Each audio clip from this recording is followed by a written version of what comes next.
सर्वेभ्यः नमो नमः।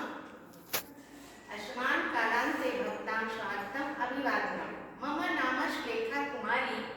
सरस्वती विद्या मन्दिरं सिंहगीरिः संस्कृत शिक्षणस्य विविधः पद्धत्या कालान्ते स्वविचारं प्रस्तुतं कर्तुम् उपस्थितो अस्मि।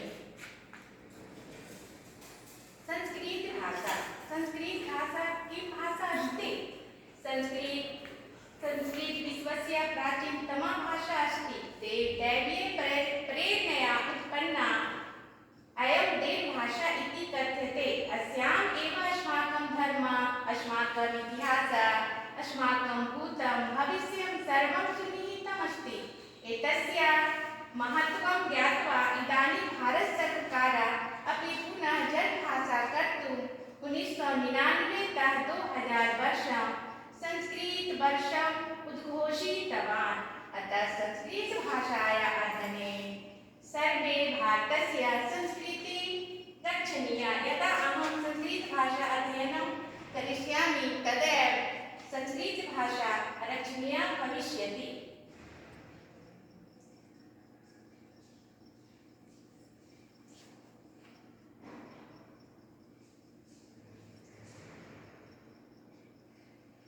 प्राचीनकाले ज्ञानस्य आदानं प्रदानं मौखिकमासीत्। श्रुतिपरम्परया गृह्यते स्म। कालपरिवर्तनेन सह मानवस्य आवश्यकता अपि परिवर्तते। अनन्तरं तालपत्रोपरि च लेखनकार्यम् आरब्धम्। भाषाशिक्षणं भवति। प्राचीनभाषा, नवीनभाषा, नवीनतमभाषा। प्राचीनकाले भाषा आचार्य वृक्षस्य नीचे बालका एकत्रित कृत्वा ददाति। अयं भाषा श्रुतिपरम्परा भाषा कथ्यते। प्राचीनकाले गुरुकुलेषु अष्टाध्यायी, सिद्धान्तकौमुदी, वाक्पदीयं ग्रन्थानां पाठनं भवति स्म। पाठनं प्रायविधि व्याख्याविधि द्वारा शिक्षादानं भवति स्म। शिक्षकः केन्द्रित शिक्षादानम् आसीत्। स्मरणशक्तेः अधिकं बलं न ददाति। श्रुतिपरम्परया यदा शिक्षणं भवति तदा स्मरणशक्तेः अधिकं बलं न ददाति। प्रयोगात् पूर्वं मुखस्थीकरणं मुख्यं लक्ष्यम् आसीत्। नवीन शिक्षण विधि अनेक रूपमस्ति। पाठपुस्तकविधि, प्रत्यक्षविधि, हर्वट पद्यविधि, विश्लेषणविधि, संरचनाविधि, समवायविधि, मूल्यांकनविधि, आरोपविधि इत्यादयः। पाठ्यपुस्तकविधि किमस्ति? पाठ्यपुस्तकं शब्दस्य अर्थं भवति अध्ययनं पुस्तकम्। पाठ्यपुस्तकविधिः आचार्यः पुस्तकमाध्यमेन बालकान् पाठयति, बालकाः पठति। पाठ्यपुस्तकं सर्वाधिकं सुलभं शिक्षण साधनमस्ति। अस्माकं सम्पूर्णं शिक्षणं पाठ्यपुस्तकम् उपरि आधारितमस्ति। भवन्तः दृश्यन्ते बालकाः सङ्गणकेन माध्यमेन विद्या अर्जनं कुर्वन्ति। बालकाः यदा सङ्गणकेन माध्यमेन विद्या अर्जनं करोति तदा किं भवति? तदा वृक्षकर्तनेन न्यूनता भविष्यति, पर्यावरण सुरक्षा भविष्यति। वैज्ञानिकेन प्रविधि प्रगति यात्रा पुनरपि अग्रे गता। अद्य सर्वाणि कार्याणि सङ्गणकेन माध्यमेन यन्त्रेण साधितानि भवन्ति। समाचारपत्राणि, पुस्तकानि कम्प्यूटर् माध्यमेन च पठ्यन्ते, लिख्यन्ते च। कर्गदुद्योगे वृक्षाणाम् उपयोगेन वृक्षाः कर्त्यन्ते।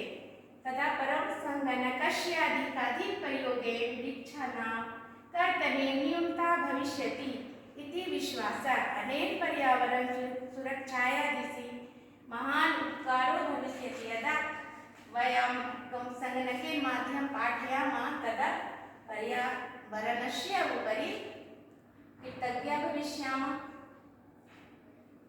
ये प्रकारेण पर्यावरणस्य अस्माकं सुरक्षा ददाति। तो यथा अजातशिशु मातृगर्भे सुरक्षितः तिष्ठति अजन्मा बालका मातृगर्भे सुरक्षिता तिष्ठति, माता सुरक्षा ददाति, तथैव पर्यावरणम् अस्माकं सुरक्षा ददाति. मानवा आणि अस्मान् पर्यावरण कुछ सुरक्षिता भविष्यामः. प्रत्यक्ष विधि निर्वाध विधि, सुगम विधि, प्राकृतिक विधि, पंच सोपानानि सन्ति. सर्वप्रथम आंग्ल भाषा पठनायस्य प्रयोगः दृश्यते. प्रत्यक्ष विधि आंग्ल भाषायां पठनाय भविष्यति. प्रत्यक्ष विधेः तात्पर्यम् अस्ति यत् या भाषा अध्यापनीया सा स्वमाध्यमेनैव बोधनीया. आंग्लभाषायां पाठनीया, आंग्लभाषायां बोधनीया. शिक्षिका व्याकरण नियमान् न उक्त्वा भाषाम् अध्यापयति. भाषामाध्यमेन एव भाषाशिक्षणं भवति. अन्या विधिया बाला अनुकरणेन भाषाज्ञानं प्राप्नोति. दृश्य श्रव्य उपकरणानां प्रयोगं कृत्वा छात्रान् पाठनीयं. दृश्य दर्शनं श्रवणं प्राथमिक कक्षासु अत्यंत उपयोगी वर्तते. काठिन्य निवारणं दृश्यश्रव्योपकरणानां व्यवहारं भवति. पुनश्च पर्यायवाचि शब्दानां व्यवहारः भवति. गुणा अयं गुणः किं किं सन्ति? अयं विधिः भाषाशिक्षण सिद्धान्तानुकूले अस्ति. यतो हि अनेन विधिना संस्कृतं संस्कृतमाध्यमेनैव पाठ्यते. छात्र शिक्षकयोः मध्ये सम्भाषणं प्रचलति, अतः ते सक्रियाः भवन्ति. श्रवणे, पठने, लेखने, भाषणे च पर्याप्त अवसरम् उपलभ्यन्ते. अयं विधिः संस्कृतशिक्षायाः अस्तरोन्नयनाय सहायको भवति. छात्रेषु संस्कृतमाध्यमेन स्वतन्त्ररूपेण स्वविचारं प्रकटयितुं क्षमतायाः विकासो भवति. अन्या विधिया बाला अनुकरणेन भाषाज्ञानं प्राप्नोति. छात्रः प्रथमं वदति, बालकः अनुकरणं करोति. दृश्यश्रव्योपकरणानां प्रयोगं कृत्वा छात्राणां पाठनीयं.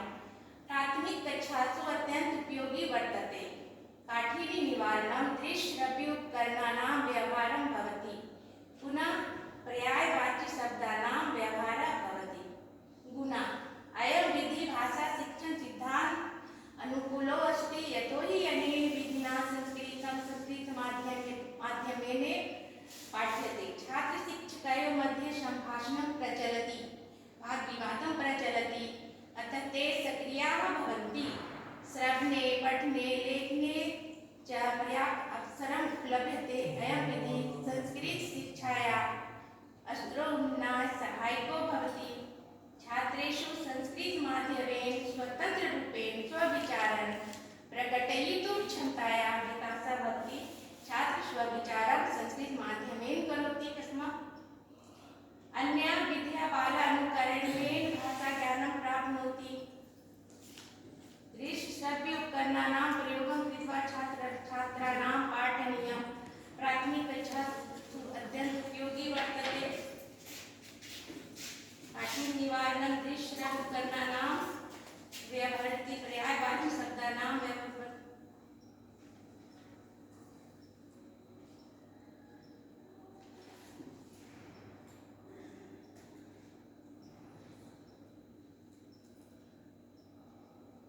दोषः अनेन विधिना संस्कृतशिक्षणस्य गतिः मन्दा भवति, शनैः भवति. प्रतिभाशालिनः छात्राः उपकृताः भवन्ति, न तु सामान्याः मन्दाश्च. अस्मिन् पाठने मेधावी छात्रः उपरि उपकृतः भवति, मन्दश्छात्रः उपरि न. प्राथमिक स्तरे एषः अनुपयुक्तः भवति, प्राथमिक स्तरे एषः उपयुक्तः न भवति. संस्कृतस्य प्रत्येक विधाया कृते तेषां प्रत्येकं सोपानस्य कृते उपयोगी नास्ति. भाषाकौशलस्य प्राधान्यत् अन्यभाषाकौशल अनुपेक्षा भवति. अनेन विधिना शिक्षणाय अधिक समयस्य शक्तेषु आवश्यकता भवति. हर्वट्टीये पंचपदी पंचसोपानं हर्वट्टीये अस्ति.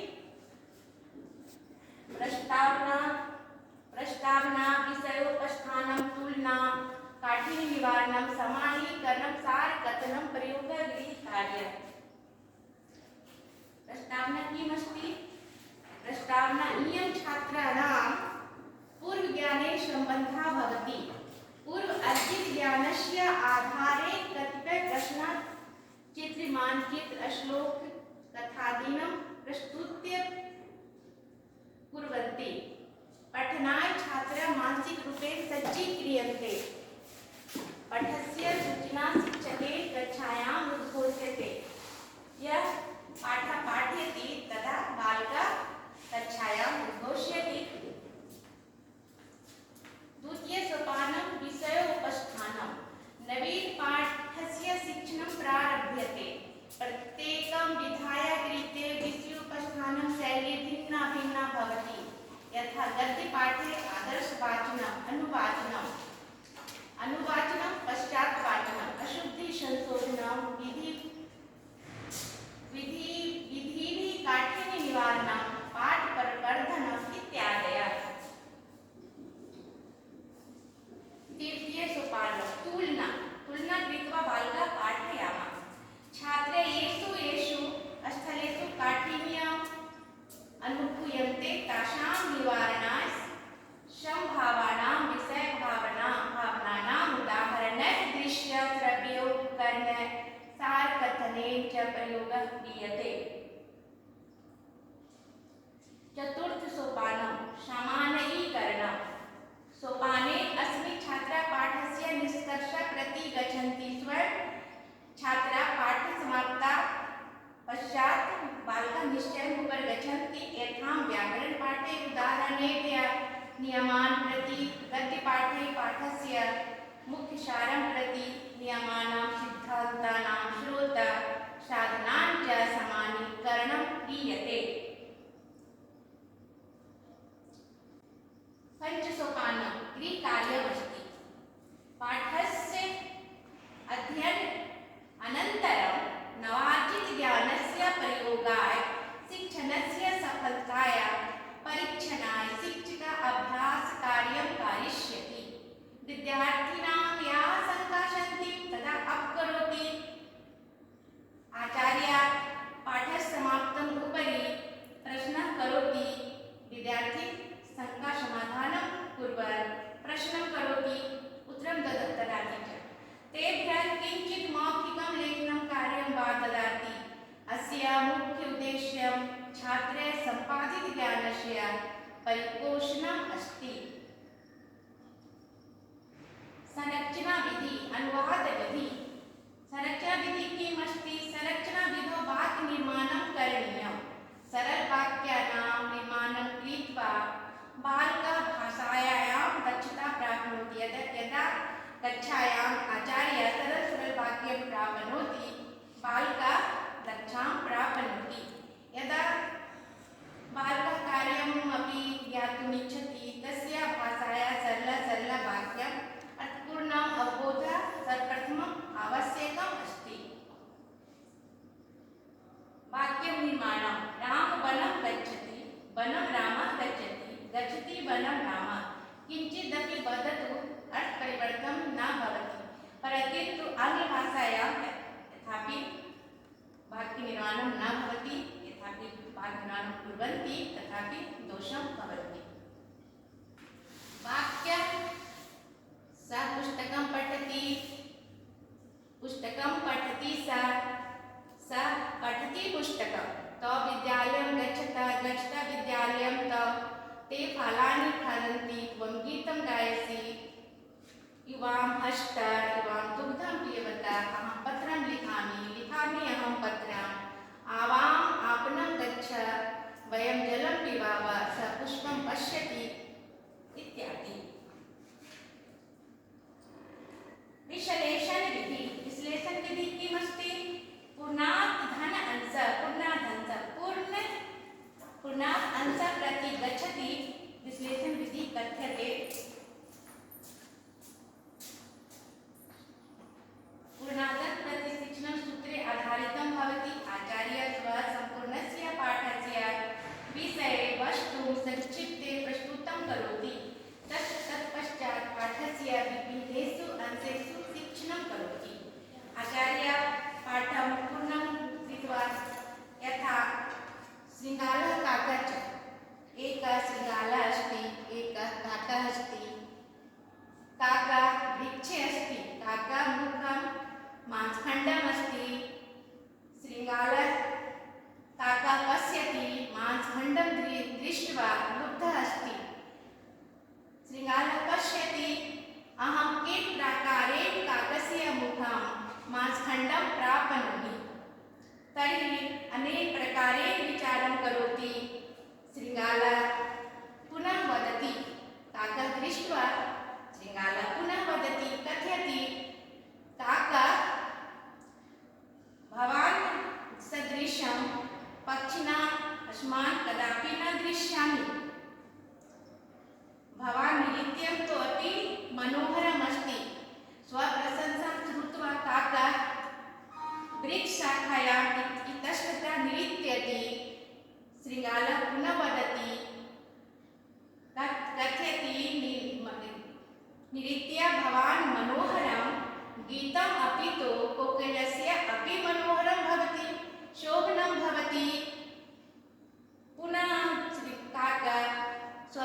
प्रकारेण अस्ति।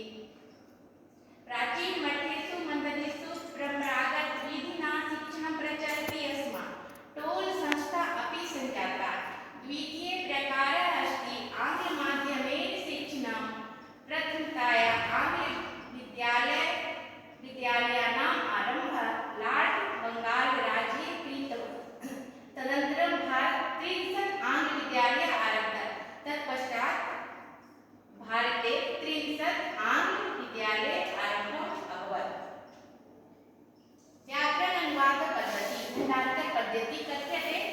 1835 वर्षस्य लॉर्ड मेकाले द्वारा विकसित शिक्षा पद्धतिः विकसित रूपं वर्तते। डॉक्टर रामकृष्ण गोपाल भण्डारकरेण अस्य विधेः प्रारम्भं कृतवान्। अतः भण्डारकर विधिः नाम्ना एषा प्रसिद्धा। व्याकरण अनुवाद विधि विषये डॉक्टर राम गोपाल भण्डारकर महोदय पुस्तकद्वयं रचितवान्। मार्गोपदर्शिका संस्कृत मन्दिरान् प्रवेशिका। पाश्चात्य शिक्षा पद्धत्याः प्रभावः अस्मिन् शिक्षा पद्धति दृश्यते। अनुवाद शिक्षण विधि किमस्ति? मातृभाषा विधि मातृभाषारूपेण शिक्षणं ददामि। पुस्तक विधि भाषया विधि द्वौ भाषायां शिक्षणं ददामि। तुलना एवं अनुवाद विधि च दोषा। अस्मिन् दोषा किम् अस्ति? उच्चारणं गति प्रवाह साहित्यम् अभावः सन्ति। भाषणं तथा श्रवणस्य च तथा विकासः न भवति स्म। व्याकरण अनुवादस्य उपरि अधिकं बलं ददाति स्म। आरोह पद्धति आधुनिककाले आरोह पद्धति। सम्प्रति विद्यालयेषु सन्धि समास कारकं शब्दरूपं धातुरूपं पाठयन्ति। आधुनिककाले महाविद्यालयेषु अष्टाध्यायी सिद्धान्त कौमुदी वाक्यपदीय ग्रन्थानां पाठनं भवति। आरोह अवरोह पद्धति द्वारा शिक्षादानं भवति स्म। छात्र केन्द्रित शिक्षादानं भवति। छात्र किं अर्जनं करोति? छात्र केन्द्रित शिक्षा कथ्यते। कल्पना शक्ति अधिकं बलं ददाति। आरोह पद्धति शिक्षायां कल्पनाकृता बालिका किं रचयन्ति। आविष्कार पद्धति मनोवैज्ञानिक पद्धति लक्ष्यम् अनुलक्षणं कंठस्थीकरणस्य आवश्यकता नास्ति। अस्मिन् पद्धति पाठनं कंठस्थीकरणम् आवश्यकता नास्ति। व्याकरण अध्यापनाय सुलभा पद्धतिः अस्ति। अरस्तु एतस्य पद्धत्या अस्पष्टः। विद्यालयात् छात्रः आयाति। आकाशजलं पद्धति। देवः मनुष्यात् श्रेष्ठः स मतम् अवरत्। आरोह पद्धते गुणरूपं स्वीक्रियते। आरोह पद्धते किं गुणम् अस्ति? शिक्षादानं सुविधाजनकं भवति। शिक्षाग्रहणम् आनन्ददायकं भवति। पाठसमापनं न समयसापेक्षं। मेधाविनः छात्राः विशेषतः आहरणं कुर्वन्ति।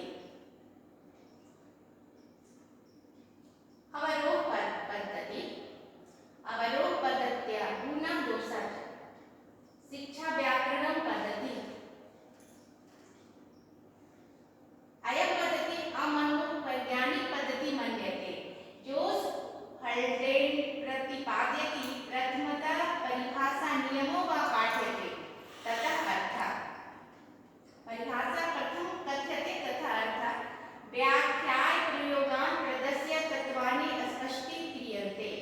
इको एनर्जी सूत्रमस्ति। प्रतिघन अपि उदाहरणम्। स्मरणशक्ति वर्धयति। अतः छात्राः नियमान् कंठस्थं कुर्वन्ति।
ज्ञानान्वितं करोति चिन्तनशक्तेः वर्धनार्थं कलासंस्कृतेः रक्षणार्थं